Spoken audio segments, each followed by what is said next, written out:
লোকে নেপোটিজম, আমি একা সুপারস্টার হয়ে বসে আছি। মনে হয় না যে কোনো একটা ভুল করেছি যেটা শুধরলে ভালো হতো? আমি কিন্তু one of the most leading heroes, এটাতে ভুল কথা কি? আমার আর না ট্রোলিংয়ের ওইটা গায়ে লাগে না। মানে আমি উল্টে বলি যে যারা আমাকে নিয়ে ট্রোল করছো, যারা আমাকে নিয়ে পয়সা কামাচ্ছ, তারা আমাকে আর একটু বেশি করে ট্রোল করো, আই এম ভেরি হ্যাপি। এখন দেব কিন্তু আমরা সত্যিই বলছি যে আমাদের লাস্ট সুপারস্টার। দেবের এখন এক জায়গায় কোথাও গিয়ে দাঁড়ালেও কিন্তু সেখানে 10 লাখ লোক চলে আসে, তো এটা কিন্তু ওর ন্যাচারালি আছে।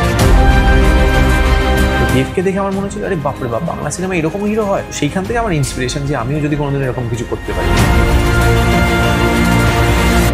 আমরা আজকে অবশেষে বনিদাকে পেয়েছি, বনিদার মুখোমুখি আছি এবং বনিদার আগামী যে সিনেমা আসছে সেই উপলক্ষেই আসলে আজকের ইন্টারভিউটা, তবে অন্যান্য কথাও হবে। তো আগামী যে সিনেমাটা আসছে সেটা নিয়ে কতটা এক্সাইটেড আর কেন সেই সিনেমাটা লোকে দেখবে? দেখো, প্রথমত ঝড় অ্যাকচুয়ালি আমি বলবো না যে আমার অন্য রকম লুকে দেখা যাচ্ছে বা কিছু। আমার লুকটা হয়তো সেম, বাট ক্যারেক্টারটা ডিফারেন্ট। আগে যা আমি ক্যারেক্টার্স করেছি তার থেকে এটা অনেকটা ম্যাচিওর্ড, বিকজ একজন পুলিশ অফিসার যে সাসপেন্ডেড, তার একটা পাস্ট আছে। সে খুব বেশি কথা বলে না, কারণ সে তার নামেই বদনাম এবং তার নামেই সুনাম। তো সেই জন্য আমার মনে হয় যে একটা চ্যালেঞ্জিং ক্যারেক্টার ছিল আমার কাছে, বিকজ আমি আগে ওই ছ্যাবলামি ক্যারেক্টার, ফানি ক্যারেক্টার্স ওইগুলো সব করেছি, চকলেট বয় করেছি। তো একটুখানি ম্যাচিওর্ড যেহেতু এই ক্যারেক্টারটা, তো সেটা ওয়াজ অ্যাট্রাক্টিং। এবং এটাতে কিন্তু ওই হিরো হিরোইন ভিলেন না, মানে এখানে তুমি ধরো আমি হিরোইনের সাথে প্রেম করছি না বা ভিলেন হিরোইনকে তুলে নিয়ে যাচ্ছে, এরকম টাইপের না কিন্তু সিনেমাটা। এটা তিনটে আলাদা আলাদা ক্যারেক্টার, যাকে মানে ধরো আমি আমার ছাত্রীর ক্যারেক্টার করছে অম্বিতা, যিনি নতুন এই সিনেমায় হিরোইন। আমি হচ্ছে পুলিশ অফিসার, যে পুরো এই কেসটাকে সলভ করার চেষ্টা করছি, ইনভেস্টিগেট করছি। একটা টপিক আছে যেটা হচ্ছে হিউম্যান ট্রাফিকিং এবং উইমেন ট্রাফিকিং, যেটা আজকাল সচরাচর আমরা নিউজে দেখে থাকি। সেই টপিকটা নিয়ে এই সিনেমাটা, এবং আমাকে ওখানে পাঠানোই হচ্ছে কেসটা সলভ করানোর জন্য। এবং তার সাথে সে যখন ওখানে যায়, ওখানে গিয়ে কী কী জানতে পারছে, যে কীভাবে কি এই ক্যারেক্টার্সগুলোর সাথে জুড়ে যাচ্ছে, সেইটা নিয়ে সিনেমাটা পুরো। হ্যাঁ, কিন্তু তুমি যে মাঝখানে বললে না, তুমি এর মাঝে যেসব সিনেমা করেছিলে এখন এটা অন্যরকম রোল, তুমি প্রায় 30টা সিনেমা করে ফেলেছো। তো তার মধ্যে বেশ কিছু হিট সিনেমাও আছে। তবু তোমার মনে হয় না যে সেই অরাটা ক্রিয়েট হয়নি, সেই স্টারডামটা হয়নি? সেটা কি তোমার দোষ, না সেটা বাংলা সিনেমার এখন খারাপ সময় চলছে সেটা দোষ? না দেখো, আমি কোনোদিনও মানে অন্য কাউকে দোষ দিই না, বিকজ আমি আমার ফিল্ম চুজ করি, কেউ আমার জন্য ফিল্ম চুজ করে দেয় না। সো আই অলওয়েজ ফিল যে যেটা ভালো হোক, যেটা খারাপ হোক, সেটা আমার চয়েস, আমার ডিসিশন। সো এটা আমি বলবো না যে দেখো বাংলা সিনেমা তো ভালো সিনেমা তো চেঞ্জ করেছে টাইম আবার। তো এখন যেরকম বহুরূপী হয়েছে, এখন যেরকম খাদান হয়েছে, গৃহপ্রবেশ হয়েছে, এই ব্যাক টু ব্যাক তো এই সিনেমাগুলো পরপর চেঞ্জ করছে, আবার কাজ হচ্ছে, এগুলো মানে প্রফিট নিচ্ছে। তো সেই জন্য আই ফিল যে আমাদেরকে চয়েস অফ ফিল্মস একটু পাল্টাতে হবে। ঝড় ওয়াজ মাই সিলেকশন, আমার মনে হয় এটা আগের বছর আমি শ্যুট করেছি। হাঙ্গামা.com যেটা এর আগের বেরোলো, সেটা আমার 2 বছর আগে শ্যুট করা। তো এইগুলো আগের ইয়েতে করা। এখন ইন ফিউচার যে আমি কাজগুলো করছি, বানসারা বলো বা ভানুপ্রিয়া ভূতের হোটেল বলো বা কেয়ার অফ জার্নি বলো, এগুলো কিন্তু একটু অন্যরকম সিনেমা। এগুলো কিন্তু কমার্শিয়াল এলিমেন্ট দিয়ে রিয়েলিস্টিক গল্প, যেটা এখনকার দিনে সবাই দেখছে। তো আই থিঙ্ক যে এই টাইপ অফ, এবং আমার যদি তুমি বানসারার লুক দেখো সার্চ করে, সেটাতে তুমি দেখতে পারবে যে আমাকে তুমি মানে একদম অন্য ডিফারেন্ট ওয়েতে দেখবে। একদম ছোট ছোট চুল, একটা শুধু জাস্ট গোপ আছে, দাড়ি নেই। আমার একটা কাট মার্ক এখানে করা হয়েছিল, যেটা জন্য আমার পুরো ভুরু শেভ করে দিয়েছিল। সেই জিনিসগুলো ওখানে আমরা ইনক্লুড করেছি। একদম অন্য ধরনের একটা রাউডি পুলিশ অফিসার ক্যারেক্টার। অপাদি, ওখানে কিন্তু কোনো হিরোইন নেই, অপাদি হচ্ছে মেন ওখানকার রাজমাতা দেখানো হচ্ছে। বড় ইয়েতে ফ্লেভারে আমরা শ্যুট করেছি। অনেকদিন পরে এরকম একটা বড় সিনেমা শ্যুট করলাম। ভানুপ্রিয়া ভূতের hotel, again Windows production house, Windows এখন টপ মোস্ট। তারা যখন ভাবলো যে আমাকে কাজ করবে, তো আমাকে তো আমার 200-এর বেশি পার্সেন্টেজ দিতে হবে। সেই জন্য তাদের ক্যারেক্টারটাকে আমি পুরোপুরি যতটা পেরেছি মন থেকে ঢুকে কাজটা করেছি, এবং তাদের থেকে অ্যাপ্রিসিয়েশন পেয়েছি যে কাজটা খুব ভালো হয়েছে। দর্শক দেখে দেখবি তোকে বলবে, মানে তারা নিজেরা অ্যাপ্রিসিয়েট করেছে এবং বলেছে দর্শক দেখে বলবে যে আমরা একটা অন্য বনিকে দেখলাম। সেইগুলো এখন দেখো আস্তে আস্তে তো এগুলো ওয়েট করছি যে কবে রিলিজ হবে এবং কবে দর্শক দেখবে সেটাকে। তো এগুলো রিলিজ হওয়ার পর আশা করছি যে আবার দর্শকের ধারণা পাল্টাবে। এটা তো আরো আগে হতে পারতো যদি তুমি খাদানে থাকতে। সেই সুযোগটা আফসোস হয় না যে খাদানে ছিলাম না, আমি চান্স পেয়েও ছেড়ে দিলাম? দেখো, আফসোস আমার নেই। কেন আমি বলছি আগেন, বিকজ আমার মনে হয়েছিল যে খাদানের যে চরিত্রটা ছিল না, যেটা জন করেছে, সেটা যদি আমি করতাম, আমি যে টাইপ অফ ফিল্মস করেছি, ধরো মানে আমি অ্যাজ আ হিরো যেভাবে কাজ করে এসেছি, আমার মনে হয় না অতটা নেগেটিভ আমার হওয়া উচিত ছিল। মানে যে ধরো মেয়েদেরকে ওইভাবে বিহেভ করে মেয়েদের সাথে, বা যে ওই নেশাটা করছে, তো I couldn't make it believable. মানে আমার মনে হয়েছিল যে আমার চরিত্রের সাথে ওটা যাচ্ছে না, মানে আমি হয়তো এই ক্যারেক্টারটা ঢুকতে পারবো না। So it is harmful for the character, it is harmful for the film. বুঝতে পারছো? শাহরুখ খানও তো এরকম নেগেটিভ ক্যারেক্টার করেছে, কিন্তু সেটা তুমি দেখো অন্য ধরনের, এরকম নেগেটিভ ছিল না। এটা কিন্তু একদম প্রপার ভিলেন ছিল। তো আমি প্রপার ভিলেন করতে এখনো রেডি ছিলাম না। তো সেই জন্য আমি দেবের সাথে কনসাল্ট করি, এবং দেব নিজে বলে যে এটা একজন অভিনেতার ডেফিনেটলি এটা রাইট আছে হ্যাঁ বা না বলে, কোনো সমস্যা নেই, ইন ফিউচার আরো ভালো কাজ করবো একসাথে, কোনো প্রবলেম নেই। অ্যান্ড আই থিঙ্ক যে আমাদের অভিনেতাদের এই ফ্রিডমটা থাকা উচিত। এটা ক্রিটিসাইজ তো লোকে করবে, তুমি ভালো কাজ করলে করবে, খারাপ করলেও করবে, বাট এই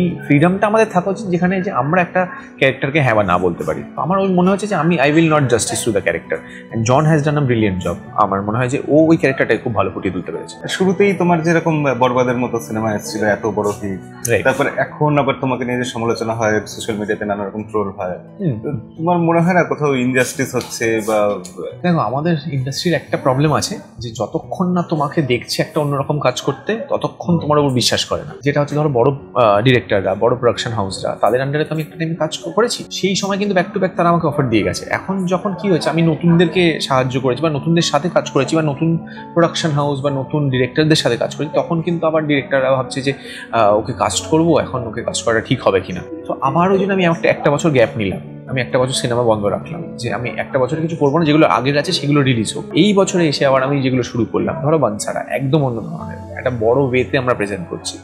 ভানুপ্রিয়া ভূতের হোটেল, উইন্ডোজ প্রোডাকশন, সেই তো সুযোগটা পেলাম। মানে শিবুদাদের মনে হলো একটা পয়েন্টে যে না ঠিক আছে, ওকে এবার কাস্ট করা যায়। তো শিবুদাদের এরকমই, মানে শিবুদারা যদি কোনোদিনও মনে করে যে তোমাকে এই ক্যারেক্টারটা যাচ্ছে, তাহলেই তোমাকে দেবে। এটা কিন্তু কোনো ফেভার করে না শিবুদারা জানে যে আমার এই চরিত্রটা ও করতে পারবে, তাই আমি ওকে দিচ্ছি। তারা সেই বিশ্বাসটা আমায় করেছে। আমার মনে হয় যে আমার সেই সময়টা ওয়েট করা উচিত ছিল, সেটা ওয়েট করেছি। এখন ওয়েট করে ফাইনালি সেই সুযোগটা পেয়েছি, অ্যান্ড এবার আমি জানতে চাইবো যে দর্শক সেটাকে কিভাবে নিচ্ছে, সেটার জন্য আমি অপেক্ষায় আছি। ব্যাপার কি, তুমি যদি যে কোনো ডিরেক্টরকে গিয়ে বলো আমাকে এই সিনেমায় নিতেই হবে, সে নিয়েই নেবে, নিতে বাধ্য। তার কারণ তোমার যে ফ্যামিলি ব্যাকগ্রাউন্ড বা যা ব্যাক স্টোরি আছে, মানে সেই হিন্দির কাপুর ফ্যামিলির মতো একটা ব্যাপার না।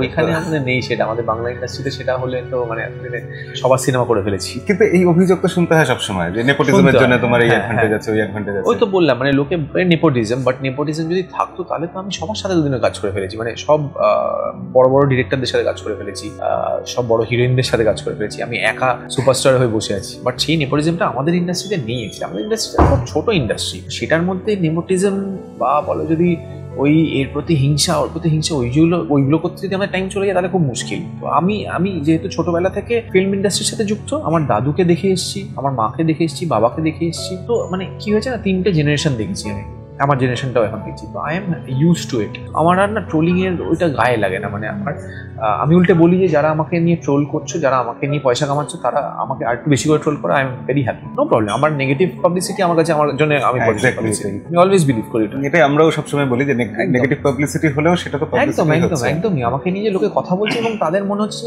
আমার বনিকে ট্রোল করলে আমার 4টে ভিউ আরো বেশি হচ্ছে, তুমি করো, কোনো অসুবিধা নেই, তাহলে ভালো করে করো। খালি আমি বলি যে পার্সোনাল যেও না, মানে ফ্যামিলি নিয়ে বা গার্লফ্রেন্ড নিয়ে, রিলেশনশিপ নিয়ে, এটা নিয়ে বলো না, তুমি কাজ নিয়ে বলো, কোনো অসুবিধা নেই আমার। তাহলে তুমি আমার কাছে খারাপ বলো, তুমি আমার কাছে গালাগাল দাও, নো প্রবলেম, বাট আমার ফ্যামিলি বা আমার পার্সোনাল লাইফকে টার্গেট করো না। এটা আমার সবাই। এই যে নেপোটিজমের অ্যাডভান্টেজ যেটা হয়, সেটা তুমি কি আসলে ইচ্ছা করে নিচ্ছ না?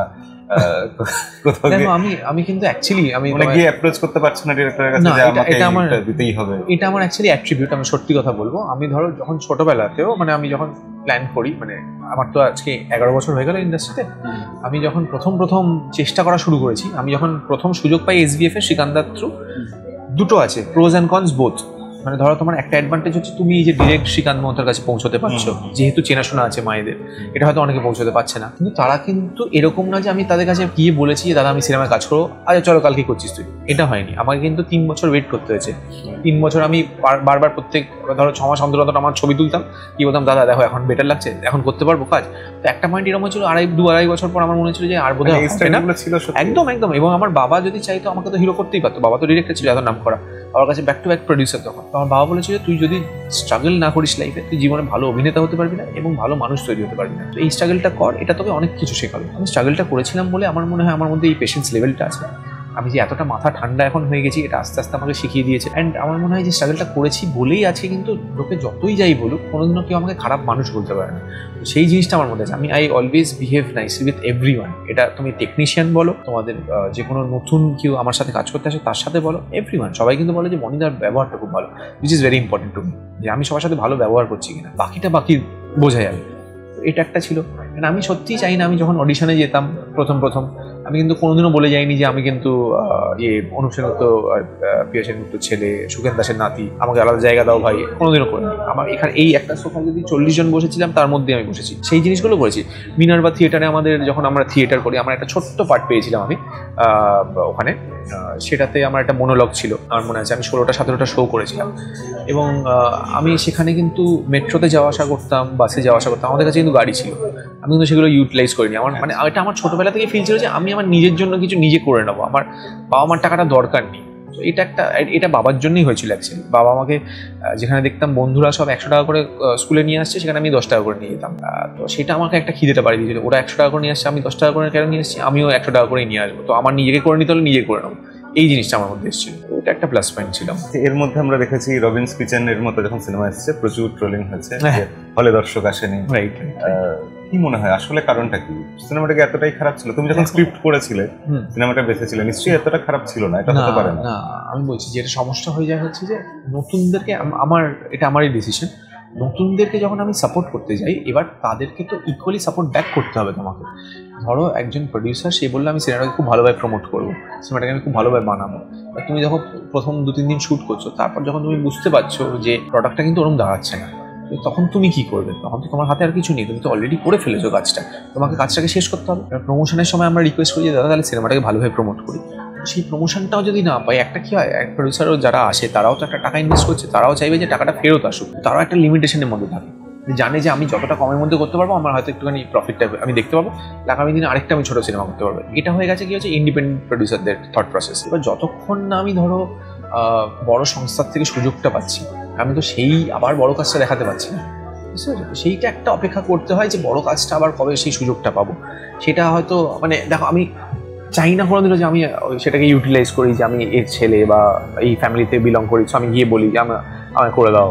আমি ওইগুলো কোনোদিন করি। আমার মনে হচ্ছে যে আমার যখন রাইট টাইম আসবে, তার যদি মনে হয় আমাকে নিতে চাইবে, সেই সময় আমি কাজটা করবো। তো টি ব্রেক নিয়েছিলাম আমরা, নিয়েছিলাম, আবার চায়ের সাথে শুরু হয়েছে। এই যে বড় বড় ডিরেক্টর যারা আছেন, ধরো রাজ চক্রবর্তী, তার সাথে তো এরকম সিনেমা দিয়েছে, তুমি ওনার সাথে সেই ফলো আপ করো না যে পরবর্তী কোন প্রজেক্টে আমি যাবো? বরবাদ তো কি আদৌ আসছে? আসল প্রশ্নটা এটা। না, এখনো তো ওরকম কিছু প্ল্যানিং নেই, বাট রাজদার সাথে আমার মাঝখানে একবার কথা হয়েছিল। রাজদার কাজ নিয়েও ব্যস্ত। রাজদা একটা কনস্টিটিউয়েন্সির এমএলএ, রাজদা পরপর সিরিয়াল প্রডিউস করছে, রাজদা নিজের সিনেমা যেগুলো করছে সেগুলোকে বড়োভাবে করছে, রাজদা সিরিজ করছে। সো রাজদা অনেক দিক থেকে ব্যস্ত হয়ে পড়েছে। সো রাজদাকে যে আমি একটা বলবো যে আমাকে একটু টাইম দাও, আমি তোমার সাথে ডিসকাস করতে চাই, আড্ডা মারতে চাই, সেটা একবারই আমাদের সুযোগ হয়েছিল। আমরা 0.5 ঘন্টার জন্য বসেও ছিলাম, ইনফ্যাক্ট আমরা আড্ডা মেরেছিলাম একদিন।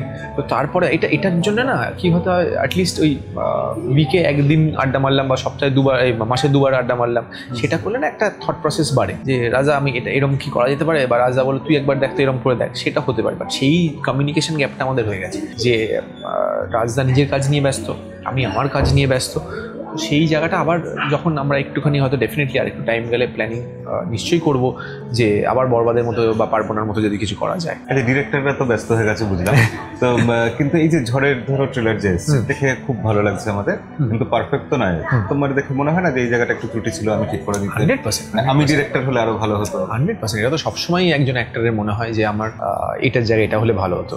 এবং বাট আমরা ওই যে আটকে যাই, যারা ধরো সুপারস্টার, তাদের হয়ে গেছে কি বলতো, তাদের একটা তো সুপারস্টার অরা আছে এবং তাদের একটা ডেফিনেট অডিয়েন্স আছে। আমরা সেই সুপারস্টারের তকমাটা পেতে পেতে আটকে গেছি, তো সেটা আর পাইনি কোনোদিনও। তো সেটার জন্য কি হয় না, আমাদের ওপর যখন প্রডিউসাররা ইনভেস্ট করে তখন একটা ওদের বাউন্ডেশন থাকে। তো আমরা চাইলেও না তাদেরকে বলতে পারি না যে দাদা এটা একটু এত ভালো নিয়ে নাও না, ওটা করে নাও না, ওটা পারি না আমরা। আমরা চেষ্টা করি আমাদের ওর মধ্যেই যতটা বেস্ট করার। তো সেখানে একটুখানি তুমি ধরো, আমি তোমায় এক্সাম্পল দিচ্ছি, তুমি ধরো আজকে একজন বড় ফাইট মাস্টারকে নিলে যে টাকাটা হবে, তার থেকে যে কম কাজ করে তাকে নিলে তো অনেকটা টাকার ডিফারেন্স হয় পার ডে। সেই ইনভেস্টমেন্টটা কোথাও গিয়ে আমরা আটকে যাই, এটা একটা সমস্যা। সেই রিস্কটা আমাদের প্রডিউসাররা নিতে চায় না, তো আমরা ওখানে আটকে পড়ি, কি করবো। ঠিক, কিন্তু রুক্মিণীদি যেরকম ইন্টারভিউতে বলেছিল, দেবদা মানে মানসিকভাবে ডিরেক্টর হয়ে গেছে, তো শুধু ডিরেক্ট করাটা অফিসিয়ালি বাকি, এবং বিভিন্ন যখন সিনেমা আসে সেখানে ইন্টারফেয়ার করে এবং রীতিমতো ভালো ইনপুটস দেয়। তোমার সিনেমার ক্ষেত্রে তুমি এটা করো না বা করার কথা ভাবো? ওই আগেন বললাম যে দেব একজন সুপারস্টার, দেব আজকে এতগুলো হিট দিয়ে ফেলেছে। দেব যখন প্রথমের দিকে শুরু করেছে সেই ব্যাক টু ব্যাক হিট, মাঝখানে হয়তো একটুখানি আবার টলমল হয়েছিল, আবার পিক আপ করেছে। তো সেই জায়গাটা এখন যে পিক আপ করে নিয়েছে, এখন দেব কিন্তু আমরা সত্যিই বলছি যে আমাদের last superstar. Actually he is the last superstar এখন অব্দি, যারা যারা আছে। নেক্সট কী হবে আমরা জানি না, নেক্সট কে আসবে কী হবে, but he is the last superstar right now. So দেবের এখন এক জায়গায় কোথাও গিয়ে দাঁড়ালেও কিন্তু সেখানে 10 লাখ লোক চলে আসে। সো এটা কিন্তু ওর ন্যাচারালি আছে, এটা কিন্তু কোনো ওই মানে ফ্যান ক্লাব থেকে করা তা না, ন্যাচারাল। বিকজ ওকে ওইভাবে অ্যাপ্রিসিয়েট করেছে, ওইভাবে অ্যাকসেপ্ট করেছে লোকে।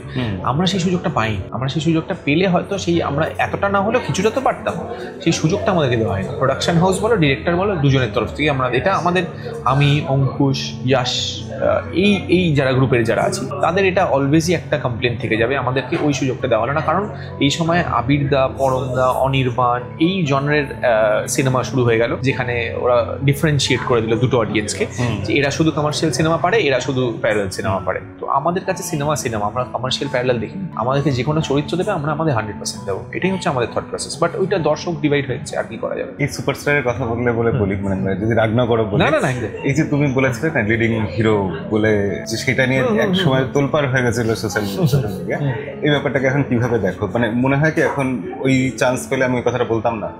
না, একদমই না। তুমি আমাকে বলো, আমি যেটা মিন করেছিলাম ওখানে একটা কি হয়, যেটা যে চ্যানেলটাকে আমি ইন্টারভিউ দিইনি, কারণ তখন আমি যে মেন্টাল স্টেটের মধ্যে ছিলাম না, এবার কেউ আমার মেন্টাল স্টেটটা বুঝতে চাইছে না, সবাই ওই কথাটাকে তুলে ধরছে আমাকে। তখন সবাই বলছে তুমি তো সি গ্রেড ফিল্ম করো, ডি গ্রেড ফিল্ম করো, যেখানে আমি কিন্তু সবকটা বড় সংস্থার সাথে কাজ করছি এবং প্রত্যেকটাতে আমি লিড হিরো ছিলাম। তো আমি সেই হিসেবে বলেছিলাম যে আমি কিন্তু one of the most leading heroes, মানে যারা কাজ করছে লিডিং হিরোজের মধ্যে, তার মধ্যে আমি একজন। এটাতে ভুল কথা কি, আমি তো কোনোটা এরকম করিনি যেটাতে আমি ধরো সেকেন্ড হিরো, থার্ড হিরো, প্রত্যেকটাতে আমি লিড ক্যারেক্টার হিসেবে কাজ করেছিলাম। তো এটাতে আমার ভুল কোথায়? ওরা প্লেস করলো কি শুধু ওইটুকু চালালো, ওরা বাকি যে ওরা প্রশ্নগুলো করলো যে তুমি সি গ্রেড ফিল্ম করো, ডি গ্রেড ফিল্ম করো, তোমাকে কে চেনে, সেইগুলো চালালো না।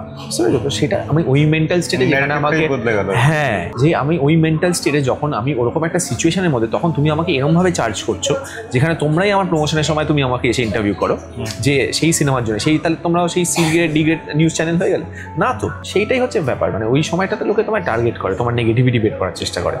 তখন সেই ফ্লোতে বেরিয়ে গেছে। আমিও আগে বলে দিয়েছি যে আমি কিন্তু ওরকম সি গ্রেড বি গ্রেড না, আমিও লিডিং মোস্ট হিরোর একজন, এটা বলে দিয়েছি। এটাতে কি ভুল বলেছিলাম আমি জানি না, আমি তো সত্যি লিড করে এসেছি। আমি তো সেটা চলুক না চলুক আলাদা ব্যাপার, but I have done lead Rolle's in the films.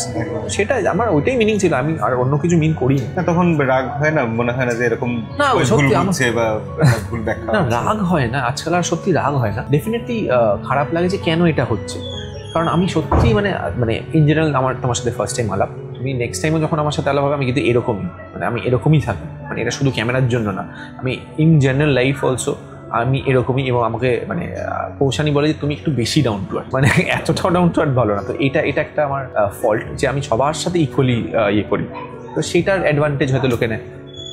Koushani থেকে তুমি ইনপুটস দাও, মানে এই ক্যারেক্টারটা করছে এরকম ভালো হয়?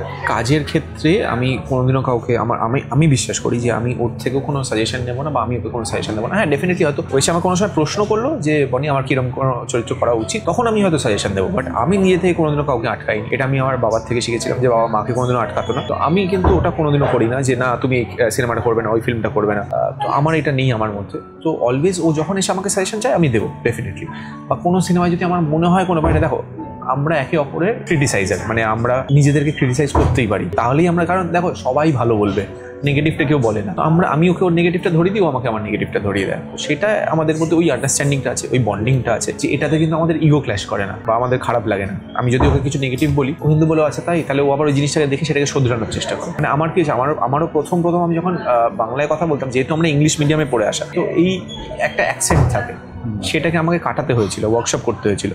কৌশানেরও সেটা খুব বেশি ছিল, বিকজ আর ও কি হয়েছে না, ও টিচার ছিল, তো ইংলিশেই পুরোটা পড়াতো, তো ওর আরও বেশি ছিল। সেটা কিন্তু শিবুদাদের এই ইয়েটার থেকে, এই সিনেমা থেকে কিন্তু আস্তে আস্তে কেটেছে। তুমি যদি এখন দেখো ওর আগের কথা শোনো আর এখনকার কথা শোনো, দুটোর মধ্যে হেলেন হেভেন ডিফারেন্স পাবে।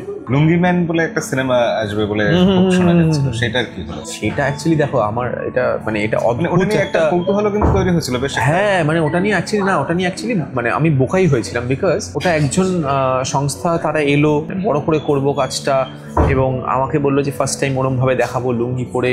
সিনেমাটার নাম তখন লুঙ্গি ম্যান আমি জানতাম না first of all, second of all আমি স্টোরি জানতাম।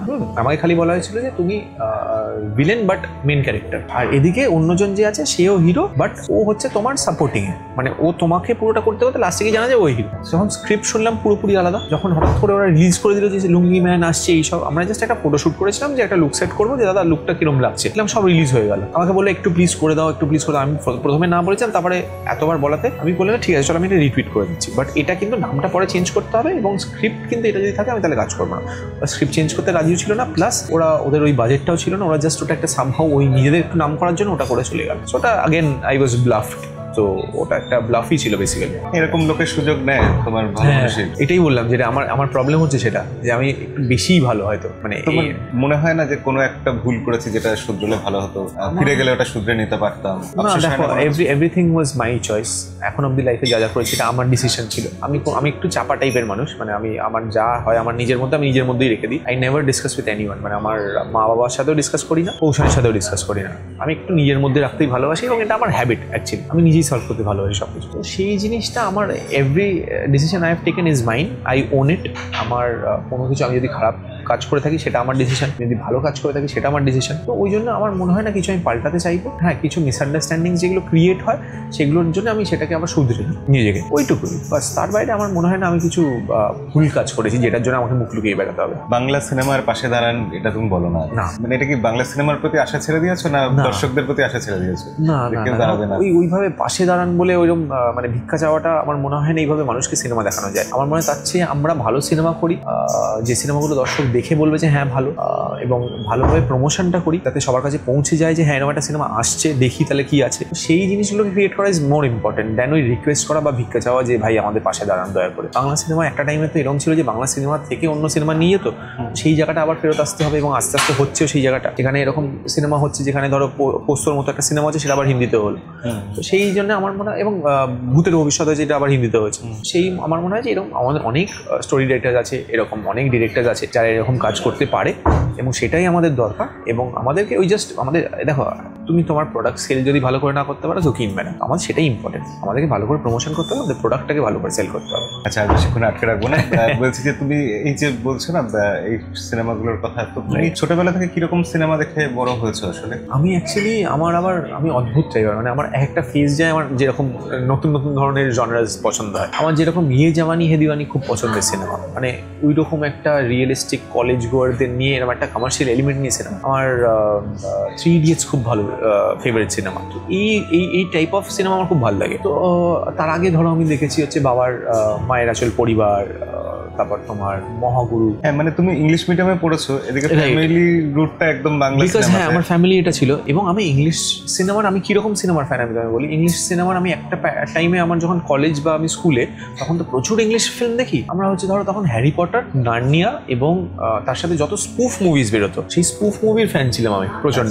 আর খুব ভালো লাগতো যে মানে অরিজিনাল ফিল্মটা এরকম, তাহলে স্পুফে কি করেছে দেখি, সেইটা খুব ইন্টারেস্টিং লাগতো আমার ওই জিনিসগুলো। তারপরে আস্তে আস্তে আমার প্রথম বাংলা সিনেমা বাবার সিনেমা থেকে বেরিয়ে দেখা হচ্ছে চ্যালেঞ্জ। তো দেবকে দেখে আমার মনে হচ্ছিল আরে বাপরে বাপ, বাংলা সিনেমা এরকম হিরো হয়। সেইখান থেকে আমার ইন্সপিরেশন যে আমিও যদি কোনোদিন এরকম কিছু করতে পারি। তারপর থেকে আমার জার্নি স্টার্ট। আমি অ্যাসিস্ট করতে শুরু করি, আমি অডিশন দিতে শুরু করি, আমি সিরিয়ালে ট্রাই করেছি। সেখান থেকে আস্তে আস্তে একদিন এসে আমাকে শ্রীকান্দা ডেকে পাঠায়, এবং রাজদা ছিল ওখানে, বললো যে রাজদা তোকে নিয়ে কাজ করতে চাই। আমি ভেবেছি হয়তো আমি অ্যাসিস্ট করতে বলছি, কারণ তখন আমি বাবাকে অ্যাসিস্ট করছি। তখন বলে না, আমি তোকে হিরো হিসেবে কাজ করতে চাই, এবং তার জন্য তোকে সবার আগে করতে হবে যেটা হচ্ছে যে তোকে 20 থেকে 25 কেজি কমাতে হবে ওজন। তখন ওই ওরকম টিং হতে হয়েছিল। ক্যারেক্টারটা আমরা চেয়েছিলাম যে একদম বয় নেক্সট ডোর যাতে দেখাতে পারি। হ্যাঁ, রোদ্দুরে পোড়ানো হতো আমাকে, আমার গায়ে জল ঢেলে দিত পুরো এরকম পাইপ দিয়ে।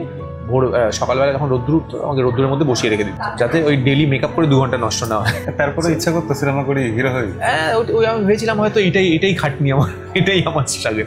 এই খাটনিটা খাটলেই আজকে হয়তো সেই নামটা করতে পারবো, কিছুটা হলেও করতে পেরেছি। আরে পুজোতে তো এতগুলো সিনেমা আসছে, হ্যাঁ, ভীষণ মারামারি হবে।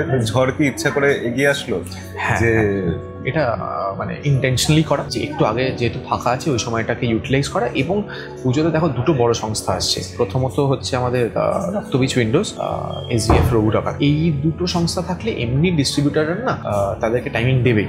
এবং দেব যেখানে is such a big star right now, Abir দা his work is brilliant, back to back, Mimi, Ankush, Koushani, তার সাথে নাম জড়িত হচ্ছে শিবপ্রসাদ নন্দিতা। তো আমি হল টাইমিং খুবই কম পেতাম, সত্যি কথা বলবো, মিথ্যে কথা বলে লাভ নেই। তো সেই জন্য আমার মনে হয় যে ওই তার থেকে আমি যখন এরকম একটা সময় রিলিজ করবো সিনেমাটা, যাতে হল টাইমিংটাও বেশি পাই, চারটে লোক দেখতেও পায়, অ্যাটলিস্ট জানতে তো পারুক যে কী সিনেমাটা, খারাপ বলুক ভালো বলুক দেখে বলুক, দেখতেই পেলো না বেরিয়ে গেল, লাভটা কী হবে আমার, এটাই। ঠিকই তো। ঝড় কবে আসছে, লোকে কেন দেখতে যাবে? আমি এটাই রিকোয়েস্ট করবো যে ঝড় আমাদের নতুন ফিল্ম আসছে 5th of September, আপনারা সকলে দেখুন, এনজয় করুন এবং আমাদেরকে জানাতে ভুলবেন না যে সিনেমাটা ভালো লাগলো খারাপ লাগলো, দুটোই, নো প্রবলেম, আমরা ওপেন হ্যান্ডেডলি সেটাকে অ্যাকসেপ্ট করবো। আর আশা করছি আপনাদের ভালো লাগবে। এবং অনেকদিন পর কমার্শিয়াল এলিমেন্ট, মাসালেদার ফিল্ম, একটু গান আছে, নাচ আছে, তার সাথে কমেডি আছে, তার সাথে থ্রিলার ব্যাপারটাও আছে। সো ওভারঅল একটা প্যাকেজ চেষ্টা করেছি আমরা আমাদের 100% দেওয়ার। আশা করছি আপনাদের ভালো লাগবে। আর ট্রেলারটা দেখুন, ট্রেলারটা দেখলেই আমার মনে হয় সিনেমাটা দেখতে একটু ইচ্ছা করবে, কৌতূহল হবেই। হলে গিয়ে দেখবেন সিনেমা অবশ্যই। আর বনিদা, থ্যাংক ইউ আমাদের চ্যানেলে আসার জন্য, এত কিছু শেয়ার করার জন্য। তো আজকের ভিডিও এখানেই শেষ করি, দেখা হবে পরের ভিডিওতে। ততদিন সবাই ভালো থাকবেন, সিনেমা দেখবেন।